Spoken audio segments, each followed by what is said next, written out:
से किसी ने पुकारा, कहा बादलों से जुड़ो, इधर से जमीन ने किया एक इशारा, उड़ो और ऊंचे उड़ो, इरादों की टोली लिए साथ में उजाले रचाने चली,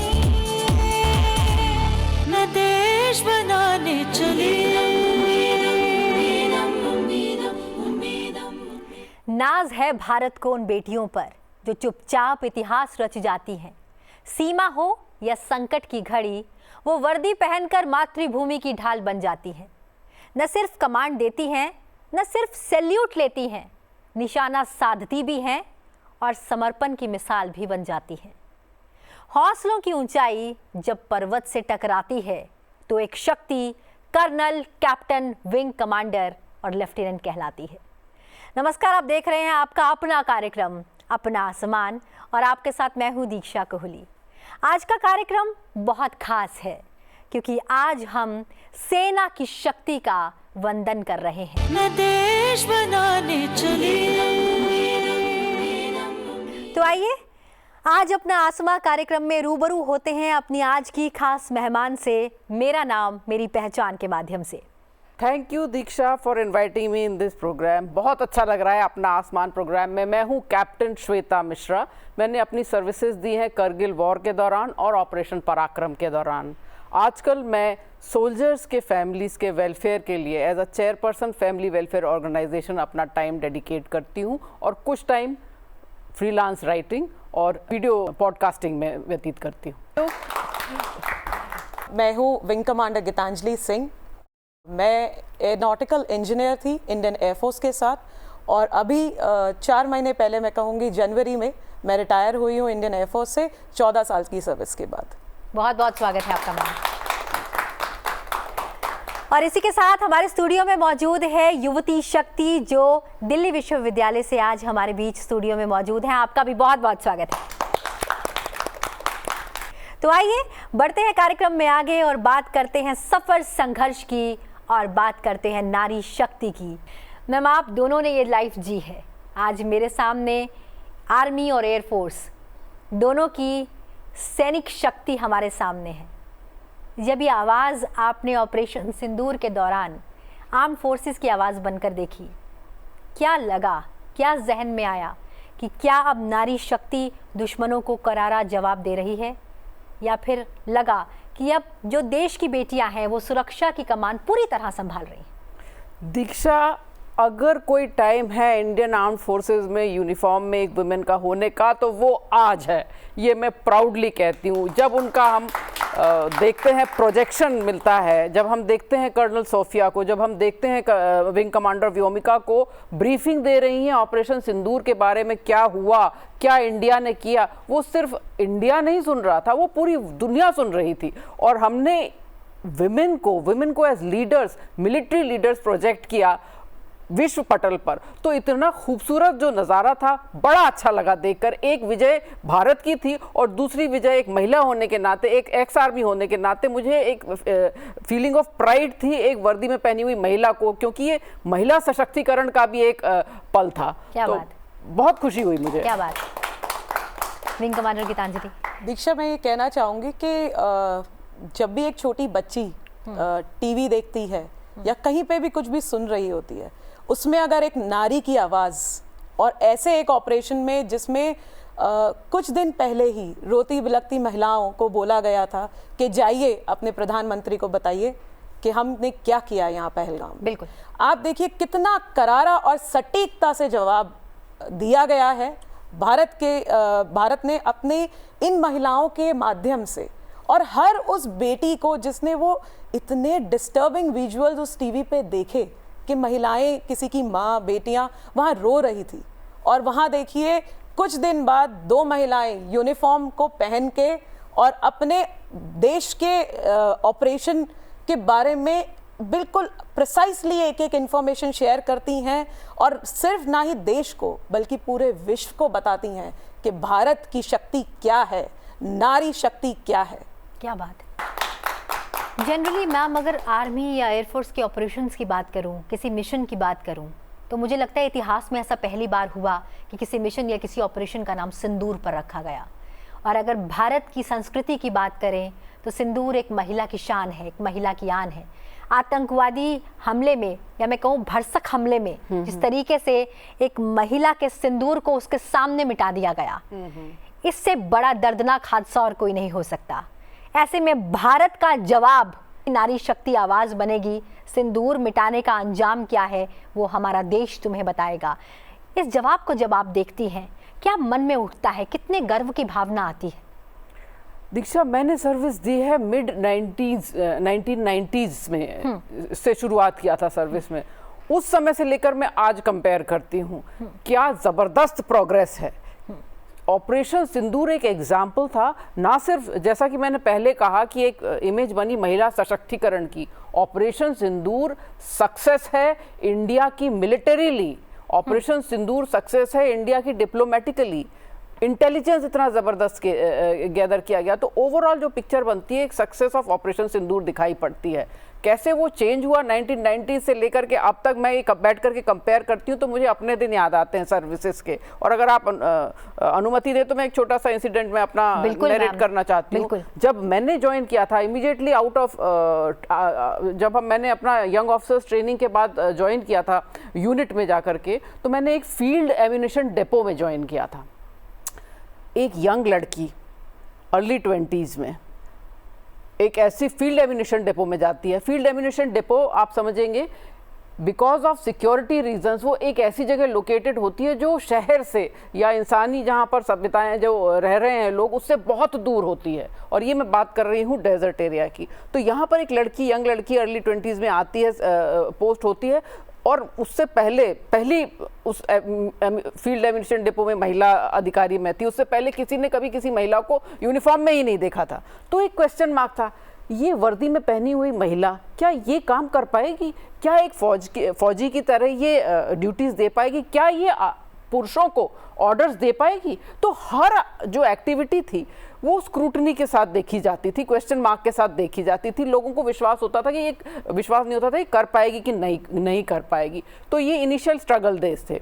और फिर एक दिन की बात है, संडे मॉर्निंग की बात है, मैं बैठी हुई हूँ अपने ऑफिस में, काम कर रही हूँ, फाइलें, प्रोसीजर्स आपको समझना ज़रूरी होता है। आप यंग ऑफिसर हैं और महिला अधिकारी हैं, जैसा माया एंग्लो ने कहा है, a woman has to work twice as hard to get half as much recognition. तो उसके चलते हुए मैं अपना थोड़ा एक्स्ट्रा एफर्ट डाल रही थी। संडे मॉर्निंग में बैठ करके अपना प्रोसीजर्स अकेले बैठ के समझ रही थी ऑफिस में।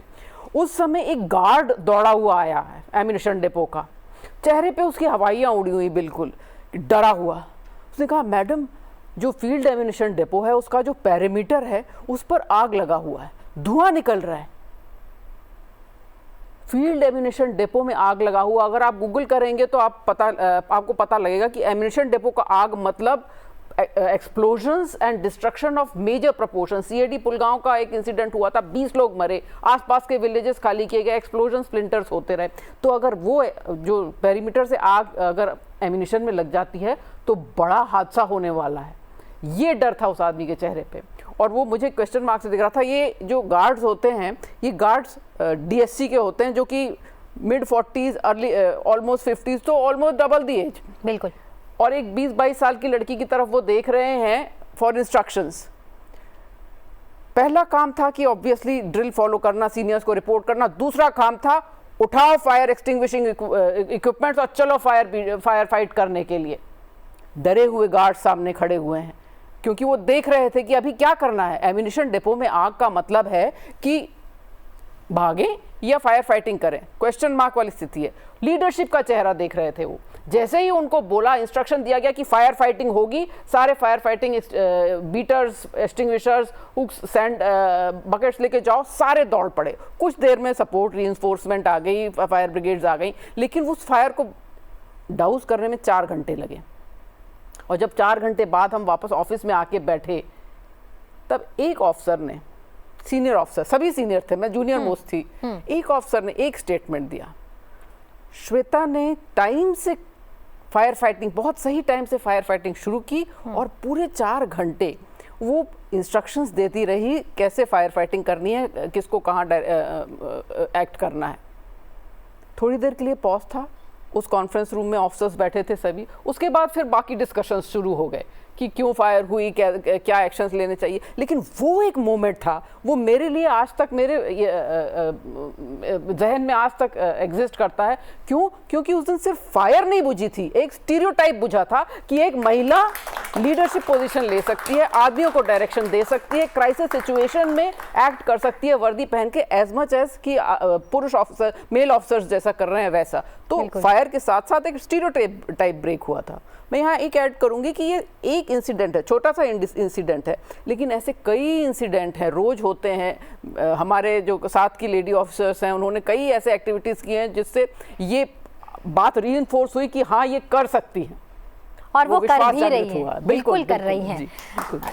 गीतांजलि जी, आपके पास मैं आऊँगी और सवाल मेरा यही रहेगा कि जब आपने ज्वाइन किया होगा तब शायद ये आपने कभी सोचा होगा कि महिलाएं लड़ाकू विमान उड़ाएंगी या महिलाएं कुछ ऐसा कर जाएंगी, कि शायद वो कभी कल्पना में भी नहीं था। लेकिन बदलाव आपके सामने है, आपके वर्दी पहनने के सफ़र से अब तक क्या बदलाव देख रही हैं आप? दीक्षा, बदलाव बहुत है। मैंने जब ज्वाइन किया 2011 में, तो उस टाइम पे जब मैं अपनी एक यूनिट और एक स्क्वाड्रन पहुंची, जब हम स्क्वाड्रन पहुंचते हैं और स्क्वाड्रन एज एन इंजीनियर जब मैं वहाँ पहुंची, तो इतने सारे जहाज़ों के बीच में, करीबन 500 से 800 एयरमैन के बीच में एक लड़की पूरे टारमैक पे घूमती रहती थी कि हाँ इस जहाज़ के पास भी, उसके पास भी, और उस लंबे टारमैक पे इधर से उधर, उधर से इधर घूमना। और सिर्फ घूमना ही नहीं, लोगों को ये बताना कि मेरे अंदर वो टेक्निकल नॉलेज है कि मैं ये बता सकती हूँ कि ये सही है, ये गलत है। लोग आपके पास, आप समझिए जो टेक्नीशियन होते हैं वो एक चीज़ पे, एक पार्ट पे पूरा साल बार पूरा सर्विस काम कर रहे होते हैं, तो they know it inside out. लेकिन जब मैं एक फ्लाइंग ऑफिसर थी और स्क्वाड्रन पहुंची, तो जब मैं सीखना चाह रही थी, कई चीज़ें आप पढ़ते हैं, फिर कई चीज़ें आप करते हैं, तो मेरे एक साहब ने मुझे कहा कि मैडम देखिए अभी जहाज़ आया है और गर्म है, आप हाथ लगाएंगी तो जल जाएगा। तो मैंने उनसे पूछा कि साहब थैंक यू इतना कंसिडरेशन के लिए, लेकिन मुझे ये बताइए आप लगाएंगे? तो उन्होंने बोला हाँ मैडम लगाना तो है, क्योंकि दोबारा सॉर्टी भेजना है, हमें रेक्टिफिकेशन करना है। तो मैंने कहा आपका नहीं जलेगा? तो उन्होंने बोला नहीं मैम मेरा भी जलेगा। तो मैंने कहा जितना आपका जलेगा उतना मेरा जलेगा, और उससे कोई फर्क नहीं पड़ रहा है कि वो आपका हाथ है या मेरा है। मशीन को ये नहीं पता है कि उसके पीछे मेल है या फीमेल है। क्या बात है। उसको सिर्फ ये पता है कि आपका स्किल और नॉलेज क्या है। और मैं कहना चाहूँगी दीक्षा जी, जब मैं फौज छोड़ रही थी तो मुझे फौज में मदर ऑफ माई फ्लीट कहा जाता था कि अगर जहाज़ में दिक्कत है उस लड़की से पूछिए, उसने इसको 14 साल देखा है, नए जहाज़ भी देखे हैं और इसका एक नया इंडक्शन भी देखा है। तो फॉर एवरीथिंग, OEM से लेके और हर एक यूज़र तक इतना नॉलेज, मैं ये बिल्कुल उसमें ये कहूँगी कि जो मेरे सीनियर्स थे या जितने मेरे साथ के सबॉर्डिनेट्स थे उनका बहुत बड़ा रोल था। और हाँ, मेरी तरफ से सुबह शाम रात दोपहर 24/7, चाहे उस टाइम पे मेरी I was carrying my daughter in 9 months of pregnancy till even when she was born, and after that when after maternity leave, तो my child also grew up with my machine, वहीं उसी के आसपास। तो वो मेरा कंट्रीब्यूशन था। क्या बात। तो बट फौज बहुत बदली। जब मैं गई तो मैं अकेली लड़की थी अपने स्क्वाड्रन में।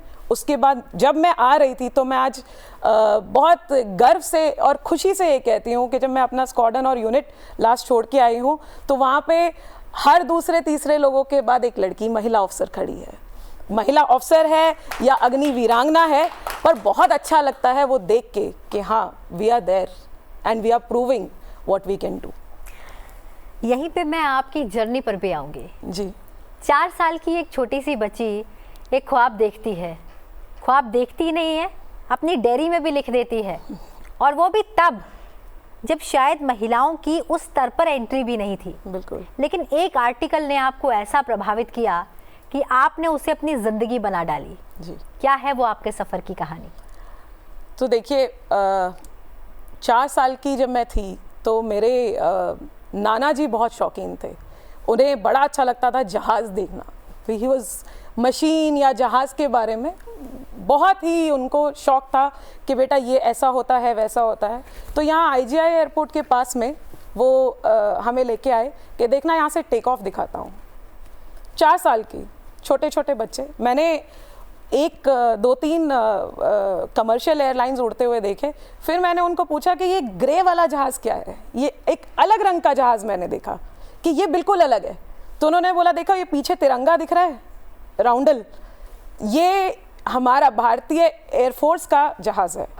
सो दैट इज़ वेयर मेरी वो जर्नी शुरू हुई। वो नीला रंग और वो ग्रे जहाज़, वो मेरा सपना बन गया कभी से कि हाँ, अगर मुझे जीवन में कुछ करना है तो मुझे सिर्फ इंडियन एयरफोर्स में जाना है। तो वो 4 साल की मैं थी जब मैंने वो देखा। उसके बाद जब मैं 10वीं कक्षा में थी तो एक आर्टिकल था एक न्यूज़पेपर में, बहुत लीडिंग न्यूज़पेपर के अंदर, एयर मार्शल बंदोपाध्याय मैम का। I met her later on, और जब मैं सर्विस में थी, she was retired and I met her, और मैंने उनको बोला भी कि ma'am you are my inspiration because your was the photo. इतनी सी फोटो थी, छोटी सी photo, and she was all sari clad and in the uniform. और मैंने कहा आपकी वो फोटो आज भी मेरी डायरी में है। I retired as a wing commander, लेकिन मेरी आज भी उस डायरी के पन्ने पे लिखा है squadron leader Geetanjali Singh.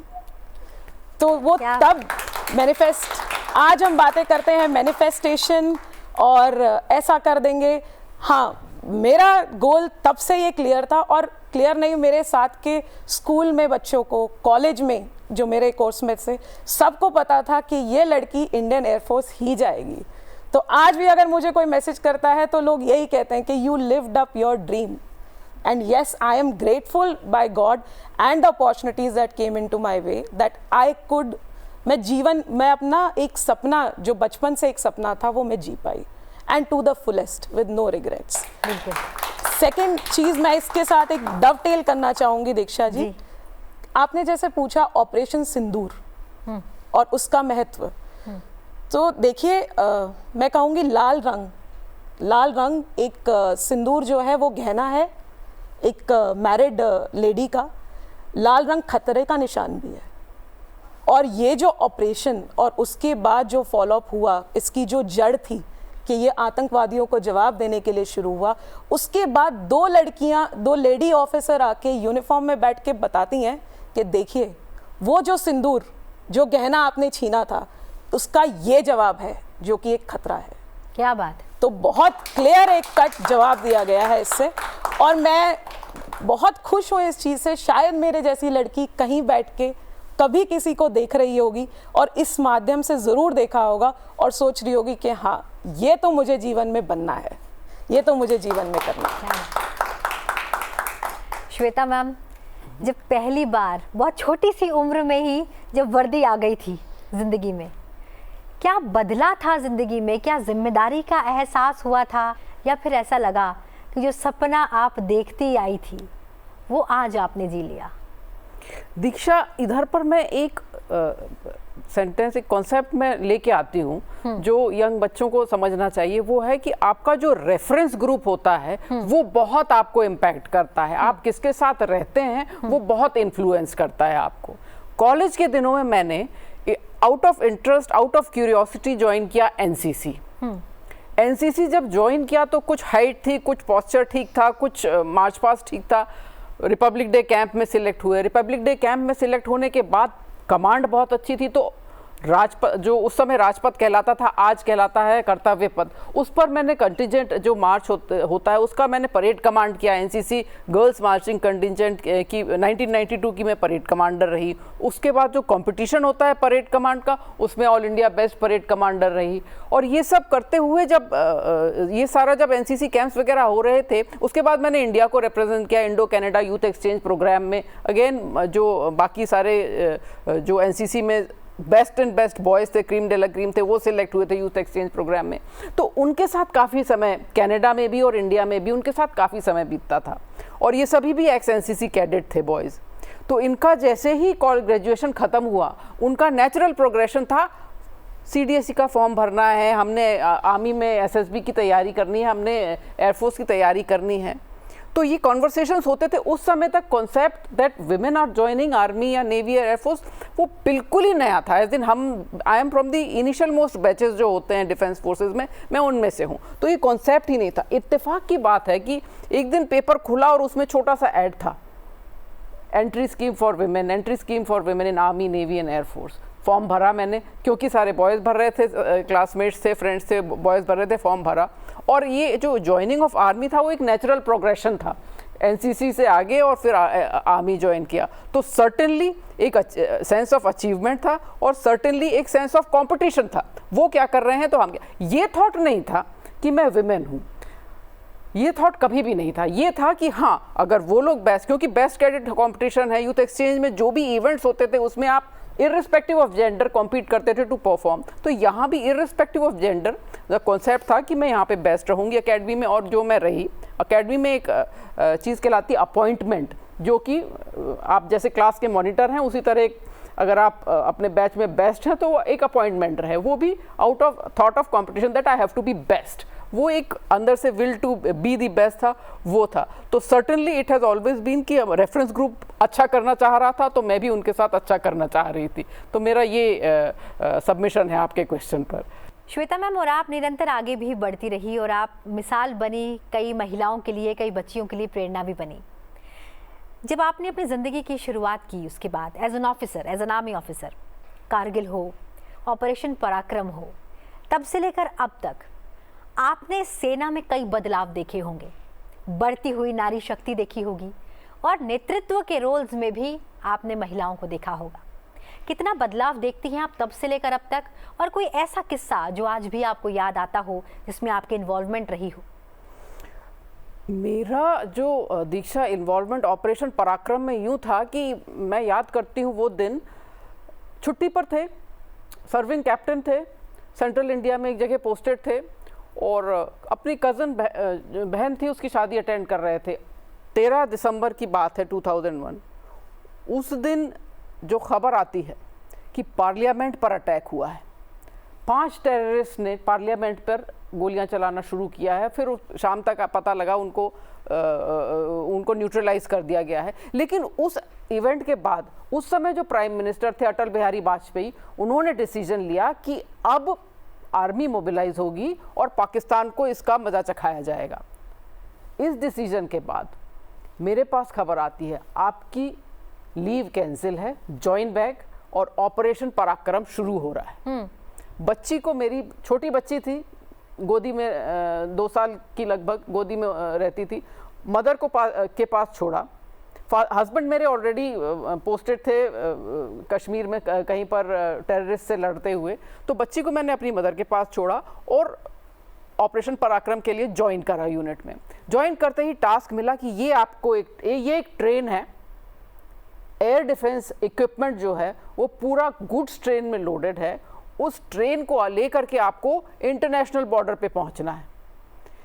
Goods train जो है ऑलमोस्ट 1 किलोमीटर लॉन्ग है और उसमें जो इक्विपमेंट है, एयर डिफेंस इक्विपमेंट है, वो पूरा लोड होगा और उससे रिलेटेड जो बेयर मिनिमम मैन पावर है वो उस गुड्स ट्रेन में रहेगी। आप सीनियर मोस्ट ऑफिसर हैं, अब ये ट्रेन आपकी रिस्पॉन्सिबिलिटी है। Rest of the officers by road चले गए।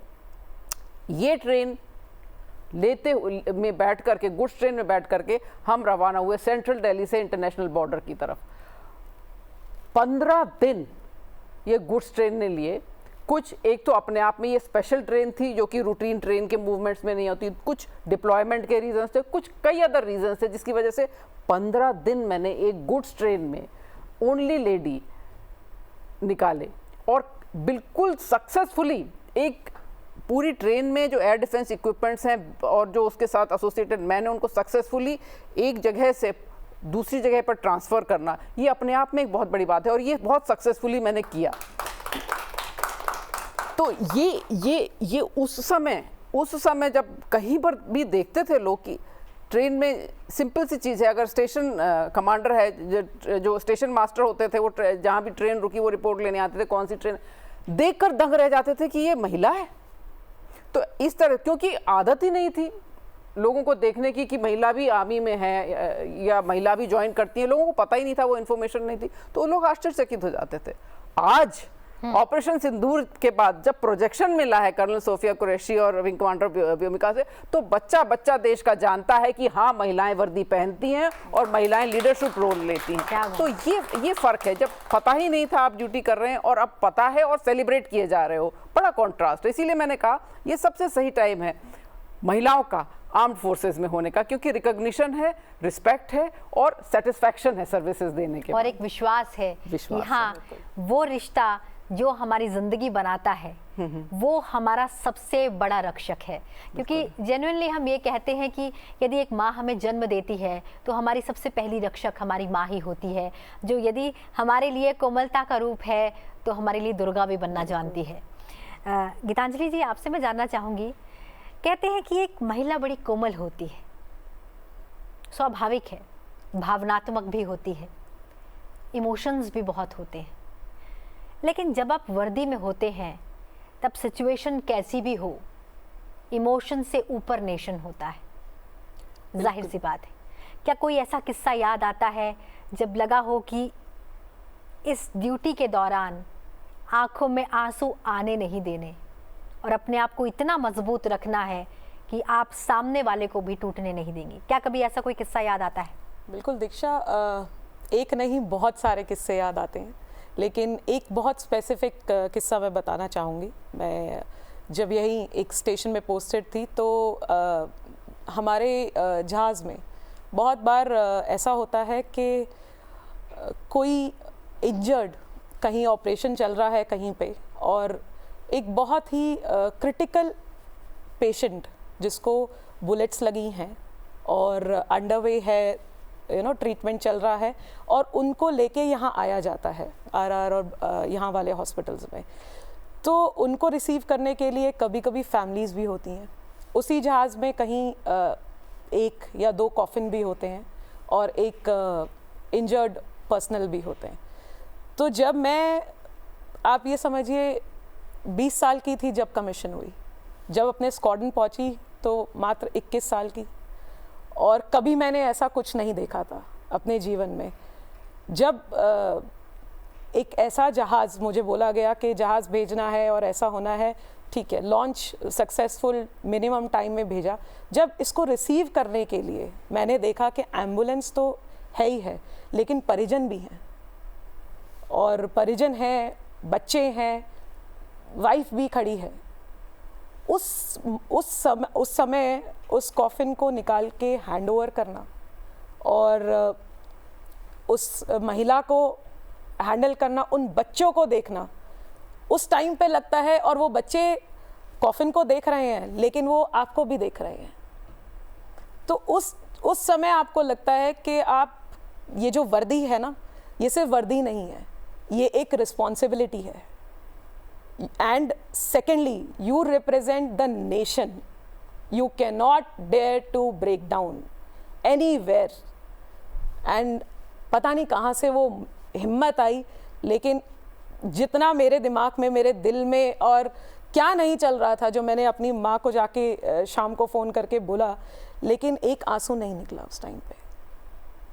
तो हिम्मत वर्दी से बहुत आती है, और आपको ये पता लगता है कि ये जो स्ट्राइप्स मेरे शोल्डर पे हैं, ये बहुत ही बड़ी रिस्पॉन्सिबिलिटी है जो मैं कैरी करती हूँ।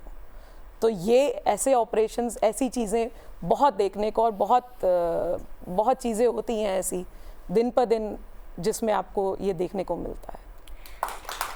आप दोनों आर्म्ड फोर्सेस की ऑफिसर रही, लेकिन बड़ी बात यह है कि आपके दोनों के पार्टनर्स भी सैन्य सेवाओं में अपनी जिम्मेदारी अदा कर रहे हैं। जब दो लोग, दो पार्टनर्स एक साथ फौज में होते हैं, ऐसे में आपका एक रोल और भी होता है।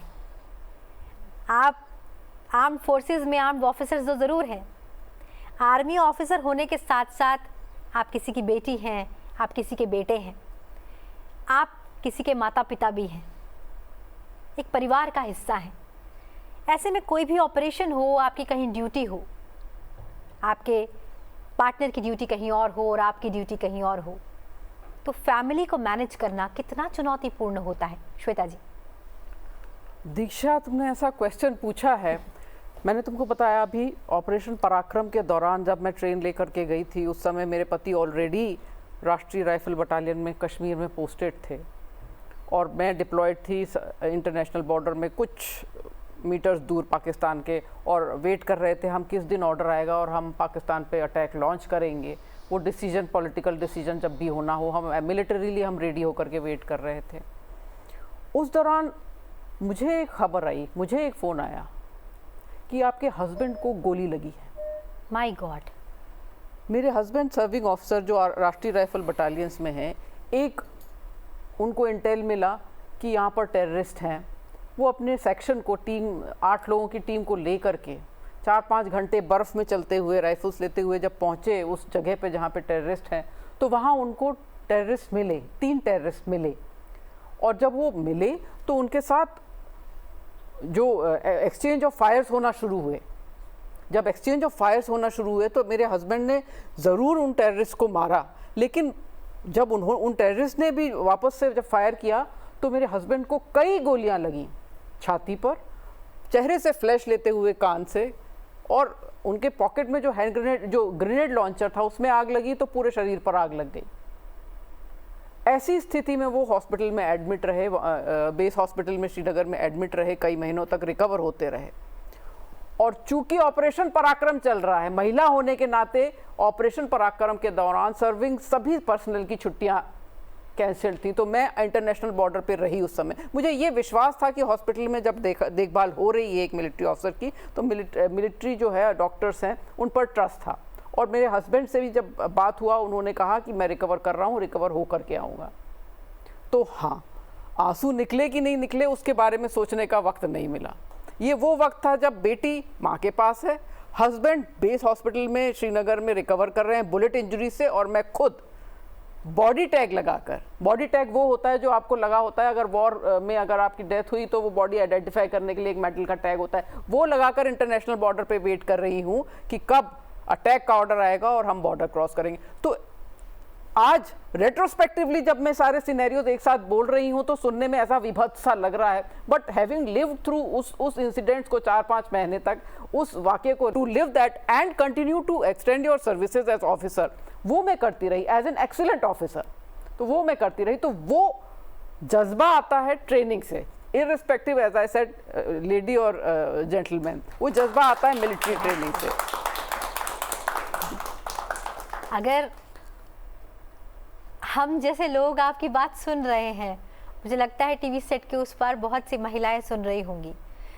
सुनने में ही अगर रोंगटे खड़े हो जाते हैं तो ज़रा सोचिए, अगर ज़िंदगी आपकी एक पल के लिए कोई जिएगा तो ज़िंदगी क्या होगी। नमन करते हैं, सैल्यूट करते हैं मैम आपके जज्बे को। Thank you. मैं ऐड करती हूँ दीक्षा, कंटिन्यू करने के लिए। ऑपरेशन सिंदूर में मुझे बहुत ज़्यादा सेलिब्रेशन इसीलिए लग रहा है क्योंकि टेररिज्म के लिए एक न्यू नॉर्मल प्रधानमंत्री जी ने दिया है कि अब टेररिस्ट और टेररिस्ट के आका एक ही माने जाएंगे और सीधे जो टेररिज्म को स्पॉन्सर कर रहा है उसकी कंट्री पे अटैक किया जाएगा। ये जो नई पॉलिसी आई है इससे मुझे बड़ी खुशी हो रही है क्योंकि मैंने देखा है, ना केवल मेरे हस्बैंड को बट बहुत से मेरे आर्मी कलीग्स को टेररिज्म से लड़ते हुए, किसी को चोट लगी मिलिटेंट्स को मारते हुए वगैरह वगैरह, तो हमने सहा है। तो अब जब ये डिसीजन होता है तो मुझे देश की लीडरशिप पे बड़ा गर्व होता है। एक माँ, एक पत्नी, एक ऑफिसर, इसके बीच बैलेंस करना कितना चुनौतीपूर्ण, गीतांजलि जी? दीक्षा जी, बैलेंस मैं कहूँगी कि ये जो बोलते हैं ना लोग कि वर्क लाइफ बैलेंस, मुझे लगता है ये बहुत ओवररेटेड है। ओवररेटेड मतलब कि जब आपने वर्दी पहनी है तो सिर्फ मिशन और वर्क ही है। लाइफ एंड बैलेंस जो है वो उसके साथ खुद ही चलता चला जाता है। एक माँ होना आपके बच्चे को, जैसे कि मैम ने भी बताया, आतंकवादी हमला, मैं इसी को एक कोट करूँगी कि पठानकोट में एक हमला हुआ एयरफोर्स के बेस पे। उस टाइम पे सारे क्रिटिकल बेसिस और काफ़ी सारे बेसिस को, कुछ चुनिंदा बेसिस को एडिशनल थ्रेट्स थे, तो हॉस्टाइल एंड एक hostility was created and lot of activation was there. तो एक तरफ मेरे हस्बैंड थे जो घर पे नहीं थे क्योंकि वो 24/7 ड्यूटी कर रहे थे, और मैं एक यूनिफॉर्म ऑफिसर, मैं भी ये नहीं कह सकती हूँ कि मैं नहीं जाऊँगी। तो 24/7 मैं भी ड्यूटी कर रही थी, और उसके साथ साथ मेरी बच्ची जो घर पे थी, वो घर पे मुझे पता है कि घर पे है। हाँ, उस टाइम पे ये हो गया कि हॉस्टाइल है, तो ऑफ कोर्स और कोई नहीं था घर से, लेकिन वो थी। अब कितना सुंदर मैं कहूँगी यहाँ आर्म फोर्सेस का एक फैब्रिक है, क्योंकि जो हमारी फैमिलीज़ हैं, फैमिलीज़ मैं कहूँगी जो आर्म फोर्सेस पर्सनल की फैमिली हैं, उसमें जो कि main behind every man there is a woman, एक नारी है जो उसके घर पे है। तो इतना एक सुंदर और इतना एक अच्छा एनवायरनमेंट बनता है किसी भी एक स्टेशन में कि अगर आपका बच्चा रात में भी अकेला है, मैं कहूँगी 24/7 अकेला है, तो सामने क्वार्टर में एक मैम है, उनके खुद के 2 बच्चे हैं, या नीचे एक लेडी है जो न्यूली मैरिड है, सब साथ में मिलके कि तुम लोग जाओ, हम हैं। क्या बात। तो this is the fabric of the armed forces. This is the way of life of armed forces.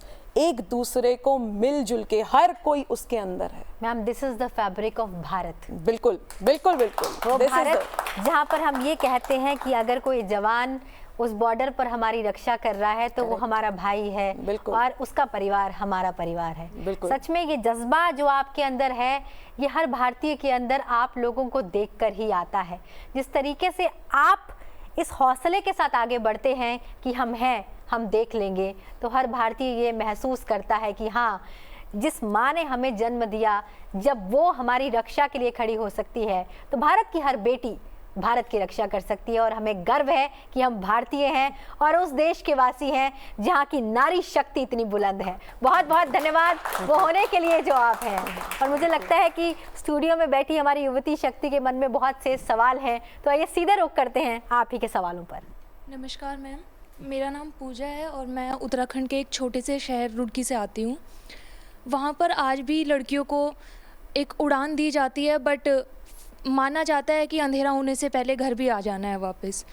तो जब मैंने आपकी सारी बातें सुनी और काफ़ी प्राउड फील मुझे हो रहा है कि आप लोगों ने एक छोटी सी उम्र में एक ऐसे फील्ड को संभाला है जहाँ पर आज अगर मैं सोचूं तो मुझे बहुत सोचने में डिफ़िकल्ट लग रहा है कि आप लोगों ने वहाँ पे सिचुएशन कैसे हैंडल की है। लेकिन वो चीज़ बनने से पहले क्या आपकी लाइफ में कोई ऐसी डिफ़िकल्टी आई है कि आपके घर वालों ने आपको बोला हो कि नहीं आप लड़की हो, ये चीज़ नहीं कर सकते हो? तो मैं वो आपसे जानना चाहूँगी। इस मामले में मैं कहूँगी मैं एक बहुत ब्लेस्ड फैमिली से हूँ। मेरे फादर हमेशा एनकरेज करते रहे बेटियों को आगे बढ़ना चाहिए, और हम लोग 3 बहनें हैं, कंपेयर करने के लिए कोई भाई नहीं है, तो कभी ये नहीं हुआ कि लड़की को ये करना चाहिए, लड़के को ये नहीं करना चाहिए। मुझे हमेशा एनकरेज किया गया, चाहे मैंने एनसीसी ज्वाइन की हो, चाहे मैंने 17 साल की उम्र में अकेले इंडिया रिप्रेजेंट करते हुए अकेले कनाडा गए हैं उस समय, तो मुझे एनकरेजमेंट मिला। और फैमिली की तरफ से कभी ऐसा नहीं हुआ कि आप ऐसा नहीं कर सकती हैं, और समवेयर कभी ऐसा था ही नहीं कि ये लड़की करती है लड़का करता है। जब वो थॉट प्रोसेस में नहीं था तो फिर वो ऑब्स्ट्रक्शन भी नहीं था। अपने आप को किसी भी अदर कैंडिडेट की तरह समझते हुए हमने कम्पीट किया। तो मैं चाहूँगी सभी पेरेंट्स को कि उस तरह का एनकरेजमेंट दें जिस तरह का मेरे पेरेंट्स ने दिया था, जिस तरह का ओपन माइंड मेरे पेरेंट्स का था कि लड़कियां भी लड़कों के बराबर, मतलब कभी डिफरेंशिएशन नहीं था, बोलने की भी ज़रूरत नहीं थी कि आप बराबर हैं या नहीं बराबर हैं। तो इस तरह की अपब्रिंगिंग अगर सभी पेरेंट्स करें तो ये बहुत ही अच्छा होगा। नमस्कार मैम, मेरा नाम जानवी नारायण है और मैं जमशेदपुर झारखंड से हूँ। मेरा सवाल कैप्टन श्वेता मैम से है। जब वॉर सिचुएशन होती है, कोई कॉन्फ्लिक्ट सिचुएशन होता है, तो डिफरेंट टाइप की प्रॉब्लम्स अराइज होती है। तो उन प्रॉब्लम्स का सल्यूशन फाइंड आउट करने के लिए सब एक साथ बैठ के एक सल्यूशन फाइंड आउट करने की कोशिश करते हैं। तो मैम मेरा सवाल है कि एज अ वुमन मैम आपने क्या इनोवेटिव आइडियाज़ से एक प्रॉब्लम, एक कॉन्फ्लिक्ट सिचुएशन में कोई प्रॉब्लम अराइज हुई है उसको सॉल्व करने की कोशिश की, और ये काफ़ी डिफरेंट रहा आपके पॉइंट ऑफ व्यू से, because you were a woman and like others were men, so like what kind of different idea you could bring to the table just because you were a woman? That's my question. मुझे बचपन में upbringing से कभी बताया नहीं कि आप women हैं, आप मैन हैं, तो just because I am a women I am going to do it, ऐसा पुश करने वाला सिचुएशन नहीं आया। ये जॉब करना है इररिस्पेक्टिव ऑफ माई जेंडर, ये जॉब मुझे कंप्लीट करना है तो मैंने किया। लेकिन आपने क्वेश्चन पूछा है कि कोई ऐसी चैलेंजिंग सिचुएशन, तो मैं बताती हूँ आपको। आज मोदी गवर्नमेंट ने आत्मनिर्भर भारत की जो स्कीम लाई हुई है, make in India defence industries में होना चाहिए और इंडिया में सारे जो सामान है वो बन रहा है। जब मैंने फोर्सेस ज्वाइन, मैंने लॉजिस्टिशियन की तरह आर्मी ज्वाइन किया था, एक आर्मी ऑर्डिनेंस कोर ज्वाइन किया था, जिसमें आर्मर्ड फाइटिंग व्हीकल में जब मेरा पोस्टिंग हुआ, आर्मर्ड फाइटिंग व्हीकल्स तब रशिया से इंपोर्ट हो रहे हैं। T-72 आज भी हमको पता है कि T-72 टैंक्स की मैं बात कर रही हूँ। टैंक्स जो होते हैं आप देखते हैं कि अलग अलग टेरेन पे चलते होते हैं, ऊपर गन से फायर करते होते हैं ट्रैक्स पे, तो वो टैंक्स हैं वो रशिया से इंपोर्ट करते होते थे। तो हमारी डिपेंडेंस फॉरेन कंट्री पे होती थी। तो सिर्फ टैंक्स नहीं, टैंक्स के सारे एक एक छोटा नट बोल्ट भी होगा टैंक का, उसकी रिक्वायरमेंट होगी। जाहिर है कोई वेयर एंड टेयर होगा, गाड़ी चलेगी, यूज़ होगी, वेयर एंड टेयर होगा तो उसकी भी रिक्वायरमेंट होगी। अगर स्पेयर पार्ट्स की, वो भी रशिया से आएगा। और सिर्फ ये प्रॉब्लम नहीं है कि दूसरी कंट्री से आ रहा है, प्रॉब्लम और वेस्ट ऑफ टाइम कहाँ है? अगर रशिया से आ रहा है तो रशियन लैंग्वेज में परचेज ऑर्डर बनेगा। रशियन लैंग्वेज में परचेज ऑर्डर बनेगा मतलब किसी इंडियन को रशियन सीखनी पड़ेगी अगर आपको वहाँ से सामान खरीदना है। और सिर्फ रशियन नहीं सीखनी पड़ेगी, परचेज ऑर्डर टाइप होके जाते हैं, टाइपराइटर रशियन लैंग्वेज का टाइपराइटर होगा। अब आप इमेजिन कीजिए कितनी लिमिटेशंस होती हैं अगर कोई defence equipment make in India नहीं होता, इंडिजिनस नहीं होता और हम किसी दूसरी कंट्री पर डिपेंड करते हैं। बहुत बढ़िया। तो इसीलिए I am very happy with the policy of Aatmanirbhar Bharat also. It has brought a lot of self respect in the forces and confidence in the forces कि कभी कुछ ऐसी critical situation होगी तो हमारा जो प्रोड्यूस है वो देश के अंदर से ही आएगा। नमस्कार मैम, मेरा नाम उजाला है, मैं बिहार से हूँ और अभी कैंपस लॉ सेंटर से LLB कर रही हूँ।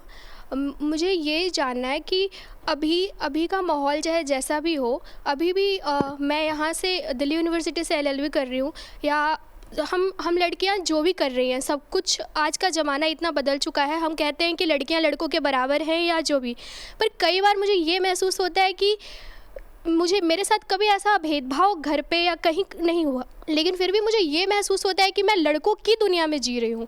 तो आपको कभी मतलब कई बार इंसान के साथ ऐसा होता है कि समाज महिलाओं को आपको एक एज अ विमेन आपको सोसाइटी के उस थॉट प्रोसेस से बाहर निकलना होता है, एक रिवोल्ट करना होता है मेंटली मे बी। तो आपको कभी ऐसा कुछ महसूस हुआ और आपको ऐसा लगा हो कि एज अ विमेन मुझे सोसाइटी के उस थॉट्स को ओवरकम करके आगे बढ़ना है, या ऐसा कोई कॉन्फ्लिक्ट कभी आपको फील हुआ हो और आपने ये कैसे ओवरकम किया? पहले तो बहुत ही सुंदर नाम है आपका, उजाला, ठीक है, और मैं वहीं से बात शुरू करूँगी। सोसाइटी के बर्डन्स या सोसाइटी क्या सोचती है और उससे किससे आपको कंधे से कंधा मिला के चलना है, किससे आप अपनी उड़ान जिए, अपना रास्ता चुनिए, आपको क्या करना है। किसी का प्रेशर, हाँ कभी कभी नहीं, बहुत बार होता है कि you are the only women in the conference hall, in the full hall या मीटिंग या कहीं पे भी जहाँ पे स्टेक्स बहुत हाई हैं, वहाँ पे भी आप अकेले बैठे हैं, ठीक है। आप ये देखिए, 2 महिलाएं यूनिफॉर्म पहन के सारे देश और सारे विश्व को एड्रेस कर रही है, लेकिन आपको उतनी मौके मिल रहे हैं अपना वर्थ प्रूफ करने के लिए। वो एक सोसाइटी का एक दायित्व बनता है हर लड़की की तरफ कि हाँ उतनी हमें चांसेस दिए जाएं और उसके बाद आप अपनी वर्थ प्रूफ कीजिए। और वर्थ इससे नहीं कि मैं इससे बेहतर हूँ या नहीं, मैं हूँ और जो मैं हूँ वो कोई और नहीं है। हर एक लड़की के अंदर वो फायर बहुत ज़रूरी है, उजाला, ठीक है। अपने ऊपर विश्वास, आत्मविश्वास कि जो मैं हूँ। इसीलिए मैं कहती हूँ कि जब जहाज़ में कहीं दिक्कत होती थी, हमारा जहाज़ हो सकता है कभी मतलब एक दिन में पता नहीं 10 बेसिस भी या 5 बेसिस भी जा रहा है और कहीं ना कहीं जाके कुछ ना कुछ खराबी हो जाती थी, तो एक कॉल मेरे पास आता था कि तुम बताओ क्या हुआ होगा। यू नो क्या चेंज हो गया एक फ्लाइंग ऑफिसर से जब मैं विंग कमांडर बन गई या स्क्वाड लीडर बन गई, या जब मैंने 5 साल उस फ्लीट में गुजारे, उसके बाद क्या ऐसा परिवर्तन आया। परिवर्तन सिर्फ इतना आया कि मुझे पता है मैं क्या बोल रही हूँ और क्या चल रहा है इस मशीन के अंदर। Know your job well, skill हर एक लड़की को पता होना चाहिए कि हाँ मुझे ये करना है and I ought to be the best in it, give your best to it. तो वो उजाला लाओ।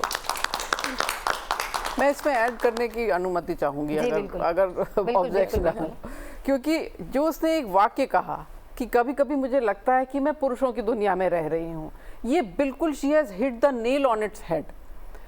जो यूनाइटेड नेशंस का एक सर्वे है उसमें कहा गया 97% से ऊपर जो है लीडरशिप पोजीशन जो मिलिट्री में है वो पुरुषों की है।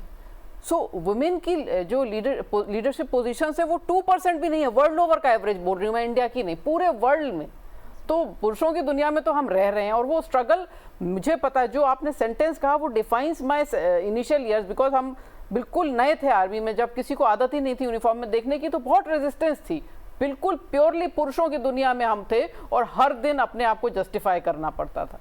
तो लाइक माया एंग्लोयू का मैंने कोट किया था, मैं फिर से बोलूंगी, as a women you have to work twice as hard to get half the recognition. वो सच है और मेहनत तो करनी पड़ेगी। और बहुत लंबा समय है जब इक्वालिटी होगी कि 50% पॉपुलेशन इंडिया की वर्ल्ड की है वुमेन है, तो 50% ही वर्क कल्चर में सभी वर्क सिनारियो में होगी। ये तो बहुत लंबी जर्नी है, तो ये स्ट्रगल है।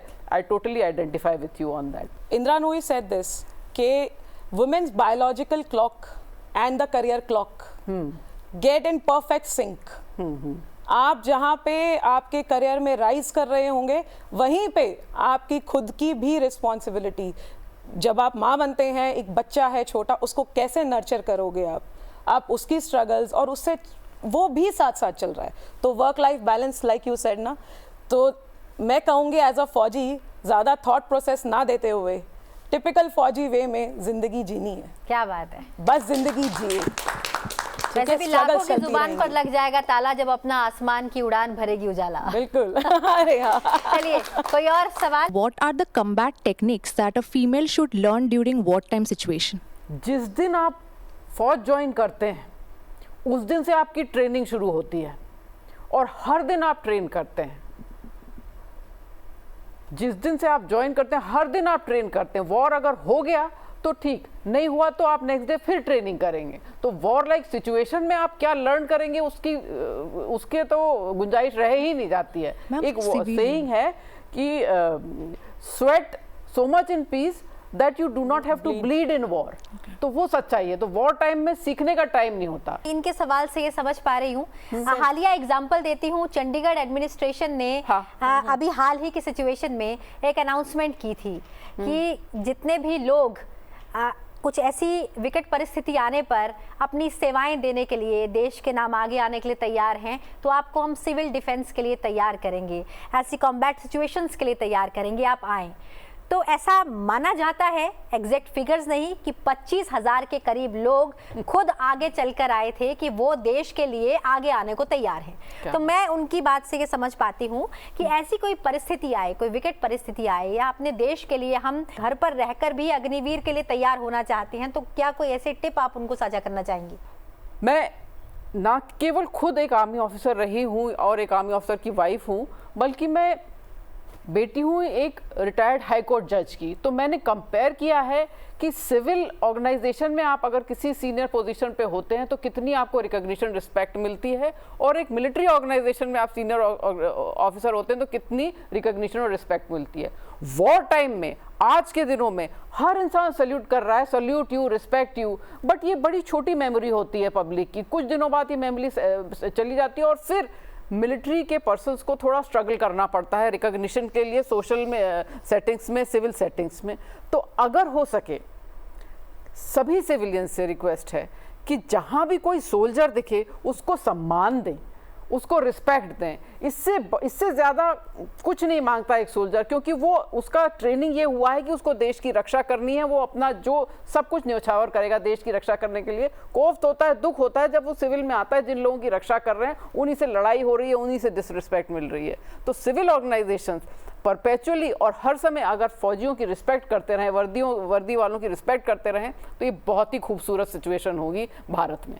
जहाँ तक कि आप कह रही हैं सेल्फ डिफेंस या कॉम्बैट, तो जो आज की डेट में सरकार की भी मुहिम है fit India, keep your self fit. अगर आपको लगता है कि मैं क्या कर सकती हूँ, जैसा मैम ने कहा, respect for arm forces, be a person worth fighting for. जब मैं कहती हूँ कि लाइफ बैलेंस या बच्चे को छोड़ देना, आप सब कुछ छोड़ के आप चले जाते हैं। जब आपको बोला गया है कि यहाँ रहना है, रात भर आपको वो आर्म्ड पिस्टल लेके, और आप खड़े हैं कि कुछ भी आएगा मैं खड़ी हूँ, ठीक है। तो आप सोचिए उस माँ के दिल पे कुछ तो गुजर रही होगी कि बच्चे के बारे में कहीं ना कहीं तो वो सोच रही है, लेकिन किसके लिए खड़ी है? देश के लिए खड़ी है। बिल्कुल। तो वो जज्बा उसका है, वो अपनी ड्यूटी कर रही हैं, लेकिन हम अपनी जगह पे क्या कर रहे हैं? सोशल मीडिया पे ट्रोलिंग, सोशल मीडिया पे कमेंट्स, नॉर्मल दिन पे respect for defence forces and for मतलब last point I will say fitter population, fit India. अगर आप एक सिविल जनता में देखते हैं कि हाँ हमारे पास अभी भी ऐसी पॉपुलेशन है जो लड़ने के लिए उस पेट्रियाटिज्म से आगे आएगी। 25,000 लोग बोला, कितनी एक हार्ट, मैं कहती हूँ सलाम है ऐसे जज्बे को उस पर्टिकुलर एरिया के, कि इतने लोग आगे उमड़ के आए कि हाँ हम हैं ना। तो उस टाइम पे अगर ऐसा ज़रूरत पड़ रहा है, कीप योर सेल्फ फिट कि हाँ कभी भी मैं किसी के काम आ सकता हूँ, देश के काम आ सकता हूँ। बिल्कुल, एज अ सिविलियन हमारी एक बड़ी रिस्पॉन्सिबिलिटी है, जहां मैम ने कहा कि हमें आर्म्ड फोर्सेस की रिस्पेक्ट करनी चाहिए, लेकिन हमें ये भी ध्यान रखना चाहिए कि किसी भी ऐसी परिस्थिति में अगर हमारे पास कोई ऐसी फुटेज है या ऐसा कोई क्लिक हमारे हाथ लग जाता है तो उसे हम पब्लिक ना करें। सोशल मीडिया के ट्रेंड में हमें ये लगता है कि हम कुछ ऐसी चीज़ शेयर कर दें तो लोगों को हमें बहुत वाहवाही देने का मौका मिल जाएगा, लेकिन कहीं ना कहीं हम अपने नेशनल सिक्योरिटी के खिलाफ एक कदम बढ़ा देते हैं। तो राष्ट्र का सम्मान सबसे पहले है और नेशनल सिक्योरिटी सबसे पहली प्रायोरिटी होनी चाहिए। बहुत बहुत धन्यवाद आप सभी का कि आप सबने बहुत शानदार सवाल पूछे, और मुझे लगता है कि टीवी सेट के उस पार बैठी जितनी महिलाएं हैं उन्हें भी उनके प्रश्नों के सही उत्तर मिल गए होंगे। मैम, बहुत छोटे छोटे सवाल, unforgettable moment of life. Parade command when I commanded Rajpath. I'll also say when I commanded my passing out contingent. Turning point of life आप दोनों का क्या रहा? मैं कहूँगी जिस दिन मैंने आर्म्ड फोर्सेस से रिलीज लिया, उसके बाद एक नई जिंदगी शुरू करने के लिए जो एफर्ट डाला, वो टर्निंग पॉइंट था। And I'm sailing in that turning point away. And secondly, I will say motherhood. Motherhood changes a lot. वैसे तो वर्दी वाले रोते नहीं, लेकिन एक ऐसा पल जिसने रुला दिया, the moment of tears in the eyes. Moment, मैंने आर्टिकल भी लिखा है, मैं शेयर कर देती हूँ, अब 2 लाइन से ज़्यादा लूँगी। मैंने जो सबसे पहला जो इंडियन एयरफोर्स का बैच था 4 SSC, उसको ज्वाइन किया था। सिलेक्ट हो गए थे, सिलेक्ट होने के बाद वेट कर रहे थे ज्वाइनिंग लेटर और डेट आएगा। जो लेटर आया, मेरे फादर ने लेटर रिसीव किया और जो पोस्टमैन था उसको रोका, उसका बोला रुको, ज्वाइनिंग डेट, बेटी की नौकरी लगी है, ज्वाइनिंग डेट है, बख्शीश लेके जाना।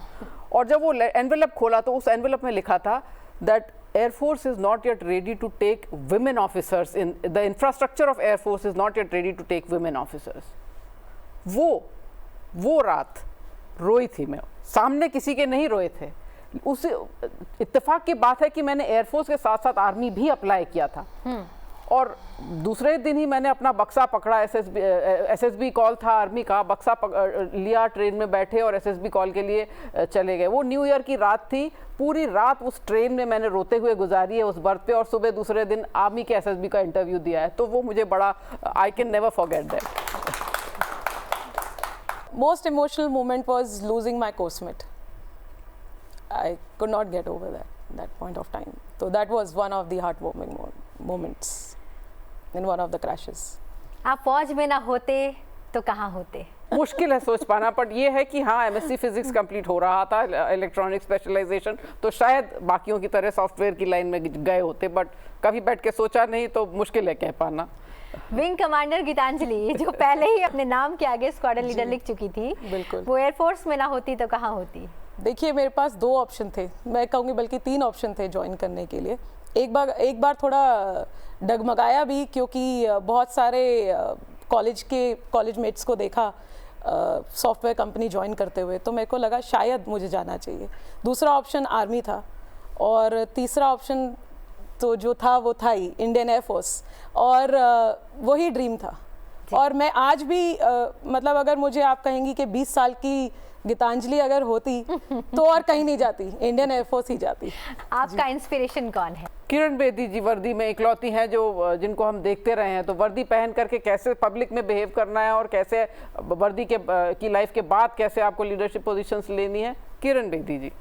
मैम आपकी। मैंने आपको बताया मैम, इंस्पिरेशन नहीं कहूँगी, मतलब इंस्पिरेशन फॉर लाइफ नहीं कहूँगी, लेकिन हाँ जो मुझे जिसने सबसे ज़्यादा इम्पैक्ट डाला वो एक आर्टिकल जिसमें मैंने एयर मार्शल बंदोपाध्याय को देखा था। वो आज भी मेरी डायरी में स्टक है और हमेशा के लिए वो मेरी डायरी में प्रिजर्व रहेगा। That was the turning point in my life that yes I want to do this, anyhow I want to do this.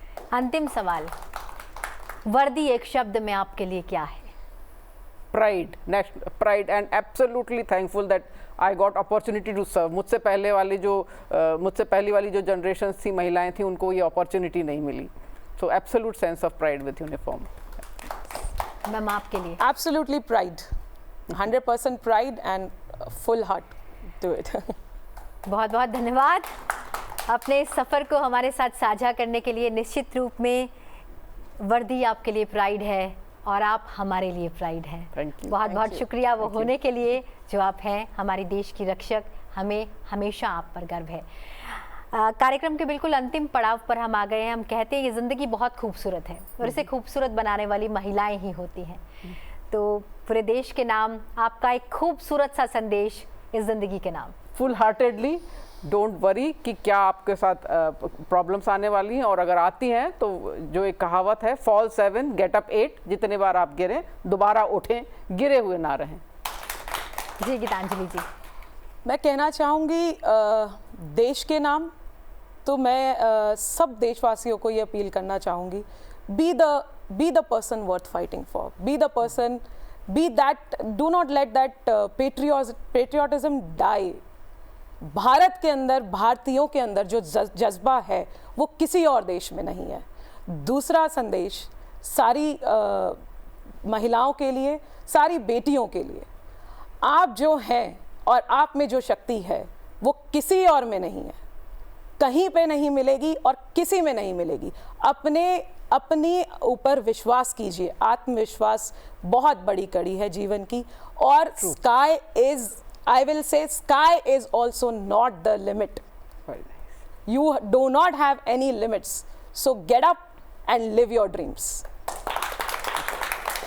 बहुत खूबसूरत आपने बात की कि sky has no limits and sky is not the limit. इसलिए हम कहते हैं कि इस आसमान के उस पार अपना आसमान है, अपना जहान है और अपनी उड़ान है।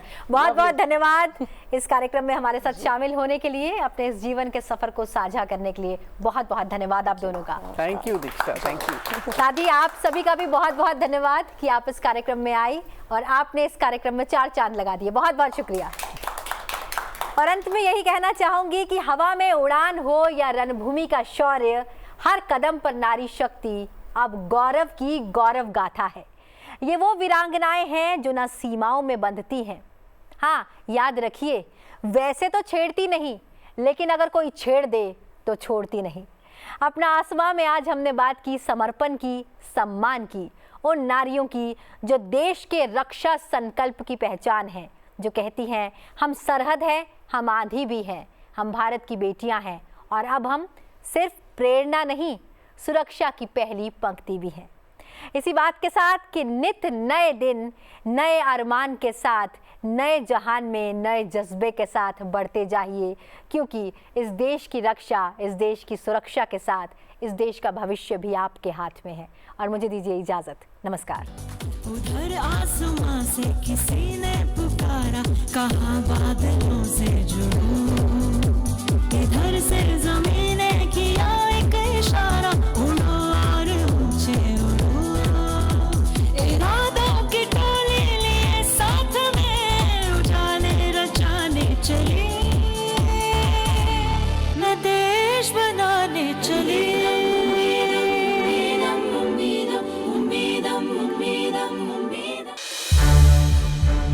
संसद टीवी के और भी प्रोग्राम्स देखने के लिए सब्सक्राइब करें हमारा YouTube चैनल और हाँ, इन्हें लाइक और शेयर करना ना भूलें।